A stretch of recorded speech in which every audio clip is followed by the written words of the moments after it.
اللہ کی عبادت کرنا یہ انسان کی تخلیق کا مقصد ہے، اور جو انسان اپنے اصلی مقصد کو بھول گیا پھر وہ انسانیت سے بھی ہٹ گیا ہے، انسانیت سے بھی ہٹ گیا ہے۔ ایک عجیب و غریب بات ہے، جس نے پیدا کیا تمہیں اس کو انسان نہیں پہچان پا رہا آج، اور اسی کی عبادت نہ کر پا رہا ہو، تو پھر اب کس کا ہو سکتا ہے؟ یہ کس کا ہو سکتا ہے؟ اسی لیے شیخ سعدی رحمۃ اللہ تعالیٰ علیہ سے منسوب ایک بات ہے، آپ نے فرمایا جو نمازیں نہیں پڑھتا، جو اللہ کی عبادت نہیں کرتا، اس کو قرضہ بھی مت دو، قرض بھی مت دو۔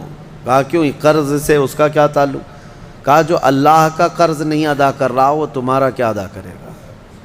قرض نہیں بلکہ اللہ کا فرض ہے، جو اللہ کا فرض نہیں ادا کر پا رہا ہو جبکہ وہ اس کا خالق ہے، تمہارے سے کیا تعلق ہے؟ انسانوں کا زیادہ سے زیادہ چند دنوں تک دوستی ہو سکتی ہے، یا رشتے بھی ہیں تو سانس تک، اس کے بعد کہاں تعلق ہے تمہارے؟ قیامت کے دن تو ماں بیٹے کو نہیں پہچانتی، بیٹا باپ کو نہیں پہچانتا، لیکن بندے اور خالق کا رشتہ تو ہمیشہ سے ہے اور ہمیشہ رہنے والا ہے۔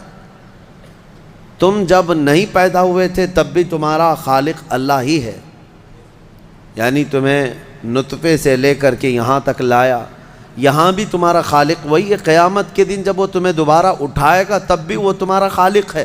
خالق کا بندے سے رشتہ کبھی ختم نہیں ہوا، تو جو بندہ اپنے خالق کے ساتھ مکمل نہیں ہو سکا تو پھر وہ دوسرے کے ساتھ کیسے ہو سکتا ہے؟ دوسرے کے ساتھ اس کے کیا سلوک ہو سکتے ہیں؟ اسی لیے قرآن میں اللہ فرما رہا ہے کیا تم یہ سوچ کر کے بیٹھے ہو کہ ہم نے تمہیں خالی پیدا کیا ہے، اور کیا تم نہیں لوٹائے جاؤ گے ہماری طرف؟ لائے جاؤ گے، ہر ایک لوٹایا جائے گا، ہر ایک۔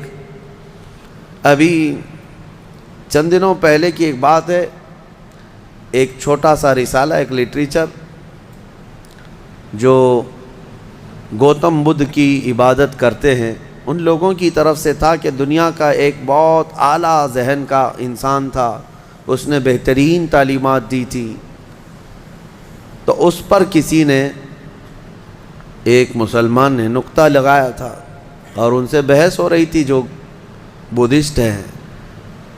وہ یہی کہہ رہے تھے کہ آپ بدھا کی جو عبادت کرتے ہیں کیوں کرتے ہیں؟ کہا کہ وہ مہان آدمی ہے، مہان انسان ہے، مہان آدمی تھا، بڑے اچھے اخلاق تھے، بڑی اچھی تعلیمات دنیا کو دیں۔ تو پھر پوچھنے والے نے پوچھا کہ وہ کہاں ہیں؟ کہا وہ تو چلے گئے۔ کب؟ کہا برسوں ہو گئے، 2500 سال پہلے تو انتقال ہو گیا، مر گئے۔ کہا آئے تھے اور چلے گئے۔ تو پوچھنے والے نے پوچھا تو یہ تو بڑے کمال کی بات نہیں، پھر ان کو لایا کون تھا اور واپس دنیا سے لے کے کون گیا؟ اگر وہ سب سے مہان ہے تو آج ہوتا اور ہم بھی اس کے پیچھے چلتے۔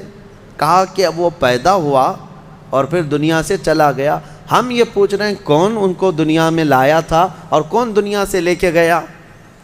وہ بیچارہ خاموش ہو گیا۔ اس نے کہا کوئی تو طاقت ہوگی۔ کہا وہی طاقت ہر ایک کو موت کے بعد لوٹائے گی۔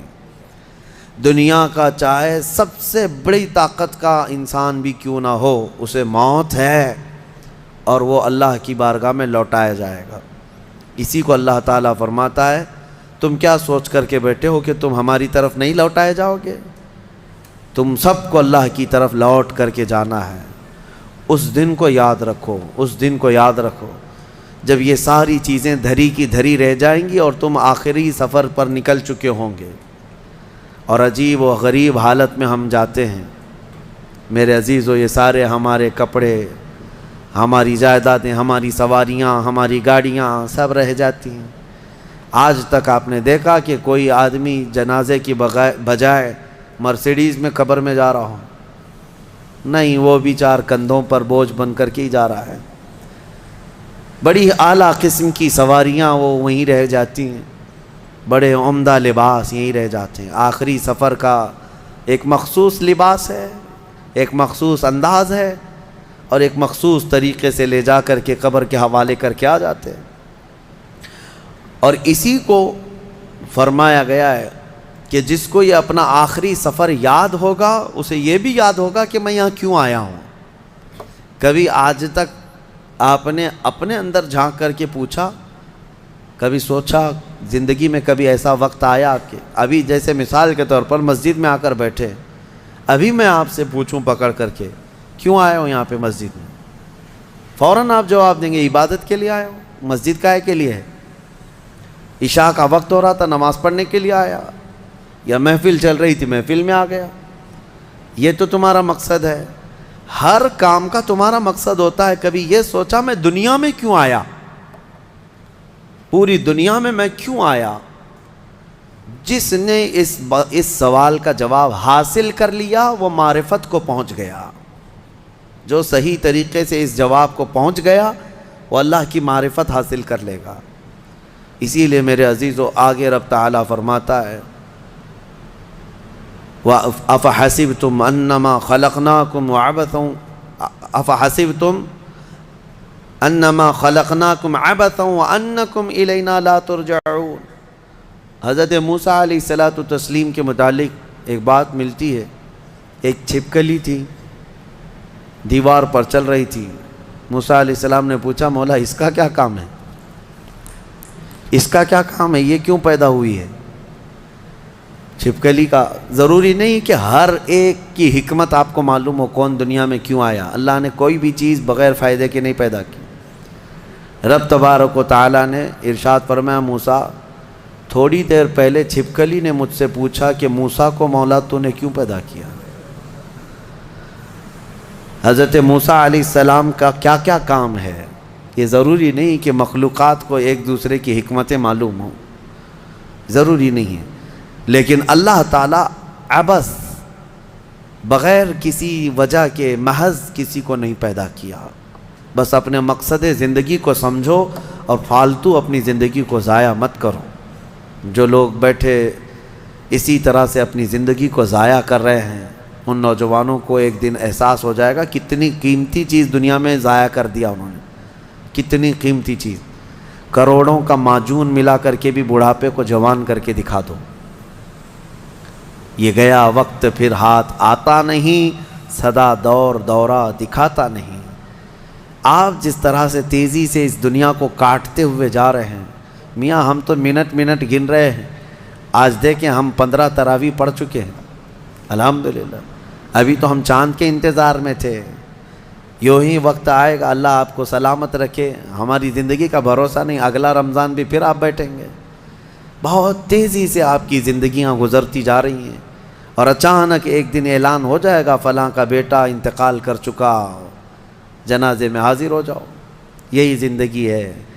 اسی لیے عبث اپنی زندگی کو ضائع نہ کریں۔ جو زندگی کے لمحات ہیں ان میں کچھ نہ کچھ انویسٹ کر دو تاکہ قیامت کے دن شرمندہ ہونا نہ پڑے، ذلیل ہونا نہ پڑے، رسوا ہونا نہ پڑے۔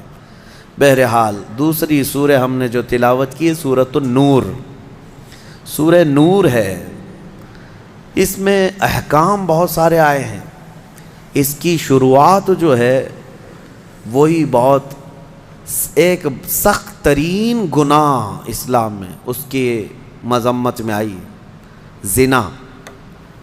اللہ نے قرآن میں جگہ جگہ فرمایا وَلَا تَقْرَبُوا الزِّنَا إِنَّهُ كَانَ فَاحِشَةً وَسَاءَ سَبِيلًا، زنا کے قریب بھی مت جانا۔ اللہ فرماتا ہے بے شک وہ سب سے بری چیز ہے اور سب سے برا راستہ ہے۔ نبی کریم صلی اللہ علیہ وسلم نے فرمایا کہ جب مومن کوئی مسلمان زنا کر رہا ہو تو ایمان کی حالت میں وہ زنا کر ہی نہیں سکتا۔ یہ بات یاد رکھ لو آپ، ایمان کی حالت میں کوئی زنا نہیں کر سکتا۔ فرمایا گیا جب زنا کر رہا ہو تو اس کا ایمان اٹھا لیا جاتا ہے، ایمان اس کے ساتھ نہیں ہوتا، ایمان اٹھا لیا جاتا ہے۔ ایمان اور زنا جمع ہو ہی نہیں سکتے ایک انسان کے اندر۔